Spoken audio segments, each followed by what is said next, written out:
3 मे 2026 रोजी जवळपास देशभरातील 25 लाख विद्यार्थ्यांची मेडिकल एंट्रन्स एक्झाम म्हणजे नीटची परीक्षा झालेली होती आणि पेपर फुटीच्या प्रकरणामुळं ही नीटची परीक्षा रद्द झाली.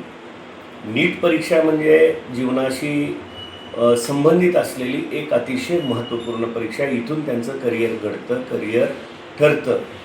अशी परीक्षा असताना, इतकी महत्त्वपूर्ण परीक्षा असताना या परीक्षेचा पेपर फुटतो. हे NTA पर्यायानं केंद्र सरकारचं, पर्यायानं केंद्र सरकारच्या आरोग्य विभागाचं खूप मोठं दुर्दैव आहे. आणि त्याची पाळंमुळं खणून ज्या विद्यार्थ्यांच्या भवितव्याशी जे खेळणारे प्राध्यापक आहेत, जे लोक आहेत, त्यांच्यावर कठोरात कठोर कारवाई करण्यात यावी. कारण नीटची परीक्षा म्हटलं की त्यांचे पालक 5 ते 6 वर्ष तयारी करतात.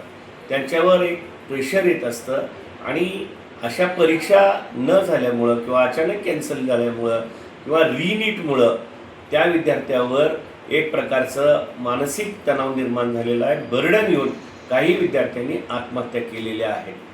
ह्या मानवी जीवाशी खेळणाऱ्या या निर्णयाचा मी या ठिकाणी जाहीर निषेध करतो आणि केंद्र सरकारला विनंती करतो की या प्रकरणामध्ये याच्यातल्या सगळ्या लोकांना कठोरात कठोर कारवाई करावी आणि त्यांच्यावर देखील आत्महत्येस कारणीभूत असल्याकारणानं सदोष मनुष्यवधाचा गुन्हा दाखल करावा.